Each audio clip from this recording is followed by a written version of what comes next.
بسم اللہ الرحمن الرحیم۔ عصر حاضر میں جو ہمارے دنیا کے جیسے حالات چل رہے ہیں،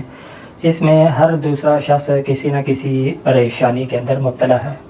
کسی کی پریشانی خانگی ہے، کسی کی خاندانی، کسی کی معاشی، کسی کی معاشرتی، کسی کو روزگار کے مسائل درپیش ہیں، اور کسی کو صحت و بیماری کے مسائل کا سامنا ہے۔ ان تمام مسائل کو لے کر اور ان مسائل کے حل کو لے کر ہم لوگ مختلف دروازے کھٹکھٹاتے ہیں، مختلف راہوں کے راہی بن جاتے ہیں، اور مقصد ان راہوں پر چلنے کا یہ ہوتا ہے کہ ہم اپنے ان مسائل کو حل کر سکیں۔ لیکن اکثر و بیشتر ہم غلط راہوں کے راہی بن جاتے ہیں۔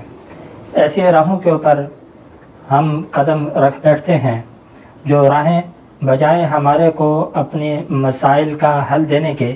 ایسی منزل تک پہنچا دیتی ہیں جہاں پہ نہ صرف یہ کہ مسائل بڑھ جاتے ہیں، بلکہ ہمارے دل کو سکون کے بجائے اضطراب، اور اسی طریقے سے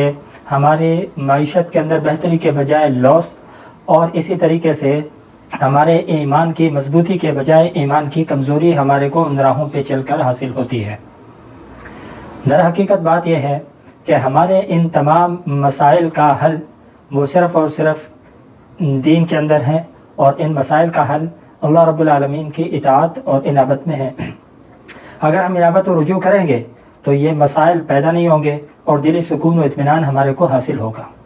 ہم اس در کو چھوڑ دیتے ہیں، اطاعت کی طرف ہم آتے نہیں ہیں، عبادت کی طرف ہم آتے نہیں ہیں، نماز روزے کی طرف ہم آتے نہیں ہیں، اور اگر نماز روزے کی پابندی ہم کر رہے ہیں تو ہم غیبت سے نہیں بچتے، جھوٹ سے نہیں بچتے، چغلی سے نہیں بچتے، اور اس طریقے سے ہزاروں ایسے گناہ ہیں جن سے ہم بچنے کا اہتمام نہیں کرتے، اور ان گناہوں کی نحوست کے سبب ہمارے لیے مسائل کا دروازہ کھلتا ہے۔ جیسا کہ قرآن کریم میں بھی اللہ رب العالمین فرماتے ہیں ما اصابکم من مصیبت فبما کسبت ایدیکم، تمہارے کو کوئی تکلیف نہیں پہنچتی مگر یہ کہ وہ تمہارے اپنے ہاتھوں کی کمائی ہے۔ تو جب ہم گناہوں سے بچنے کا اہتمام نہیں کرتے تو اس کا نتیجہ یہ ہوتا ہے کہ ہم مختلف قسم کے مسائل کا شکار ہو جاتے ہیں۔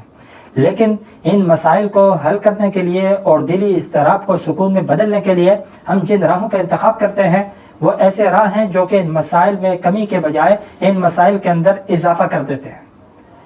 تو ہمیں یہ چاہیے کہ ہم دیکھیں کہ ہم ان مسائل کا شکار ہوئے ہیں دین سے دوری کے سبب۔ اگر ہم اپنی عبادت کرتے رہیں، اللہ کی اطاعت کرتے رہیں، اور اللہ کی نافرمانیوں سے بچتے رہیں، مسنون ادعیہ کی مداومت کرتے رہیں، تو اکثریت مسائل کی وہ از خود نہ صرف یہ کہ ختم ہو جائیں گے، اور اس کے علاوہ جو دل کے اندر اضطراب ہے، دل کے اندر بے چینی اور گھبراہٹ ہے، وہ تمام کی تمام سکون اور اطمینان میں بدل جائے گی۔ کیونکہ اللہ کے عالم فرماتے ہیں الا بذکر اللہ تطمئن القلوب، کہ جو اللہ کی یاد ہے، اللہ کا ذکر ہے، اسی سے دل سکون پاتے ہیں۔ اور اللہ کی یاد اور ذکر یہی نہیں ہے کہ بس ہم صرف اس میں باری تعالیٰ اللہ کو پکارتے رہیں، بلکہ یہ بھی اللہ کی یاد ہے کہ ہم دین کے اوپر 100% چلیں، مسنون ادعیہ کی مداومت کریں، جس موقع جس محل کے اوپر پڑھنے کی دعا ہے وہ ہم پڑھیں۔ ہم گھر سے نکلتے ہیں، پاؤں باہر رکھنے کی دعا پڑھے، گھر سے نکلنے کی دعا پڑھے، بازار میں داخل ہونے کی دعا پڑھے، بازار سے خریداری کی دعا پڑھے، وہاں سے نکلنے کی دعا پڑھے، گھر میں داخل ہونے کی دعا پڑھے، مسجد میں جانے کی، مسجد سے نکلنے کی، نیا کپڑا پہننے کی، کھانا کھانے کی، کھانا کھانے کے بعد کی، کسی کے یہاں جانے کے بعد۔ مطلب غرض یہ کہ تمام مقامات کے اوپر جہاں پہ شریعت نے ادعیہ کی تعلیم دی ہے، ہم وہ ادعیہ ان کا اپنا معمول بنائیں۔ جب ہم یہ کرتے رہیں گے تو یہ مسائل از خود ہم سے دور ہو جائیں گے، بجائے اس کے کہ ہم ان مسائل کے حل کے لیے ایسے راہوں کے راہی بن جائیں کہ مسائل تو حل نہ ہو، الٹا ہمارا ایمان جو ہے وہ بھی کمزور پڑ جائے۔ بسا اوقات تو ہم ایسے راہوں کے راہی بن جاتے ہیں کہ ہم توحید سے جس کا ہم اقرار کرتے ہیں عملی طور پہ اس کا انکار کر بیٹھتے ہیں۔ دعا فرمائے اللہ رب العالمین ہمارے کو سمجھنے کی اور عمل کرنے کی توفیق عطا فرمائے۔